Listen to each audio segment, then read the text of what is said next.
আমারে শিবির বলে যেই ধরিয়ে দিয়েছে পুলিশ, তো ওই সময় এমন পিটানো পিটিয়েছে আমার এই সমস্ত হাতগুলো আমি আর সোজা করতে পারতাম না, এত পিটানি দিয়েছিল।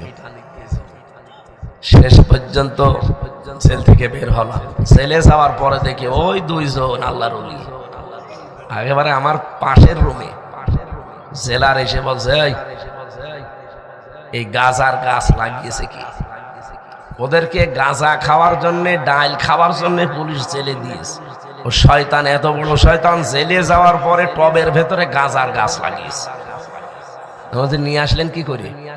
আদালত থেকে আসার সময় আমার তো লোকজন আছে, বন্ধু বান্ধব, তারা ওই গাঁজার বীজ দিয়েছি। ওই বীজই আমরা এই মুখের ভেতরে কোনায় রেখে দেই, যতই ম্যাশিং মারো ভেতরে তো দেখতে পারবে না, এই জায়গায় রেখে দেই। নিয়ে ভেতরে আসার পরে ওইটা বের করে ফেলি। এসে এই গাছগুলো লাগিয়েছিলাম। এখনই যে এত বড় বড় গাছ হয়েছে। জেলার বলছে, কি শয়তান, গাঁজা খাওয়ার জন্য জেলে দিল, আরে জেলের ভেতরে এসে গাঁজার গাছ লাগিয়েছে।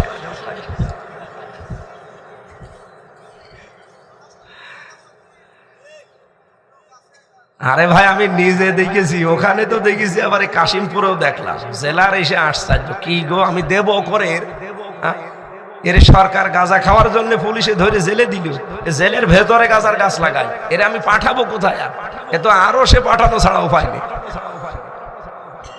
জেলারটা হিন্দু তো বলছে, ও তো আর আরস বিশ্বাস করে না, বলছে স্বর্গে। দেবদুলাল বলছে, এর স্বর্গে পাঠানো ছাড়া হুজুর এ গাঁজা খাওয়া ছাড়বে না। যদি স্বর্গে চলে যায় তাহলে হয়তো গাঁজা আর খাবে না।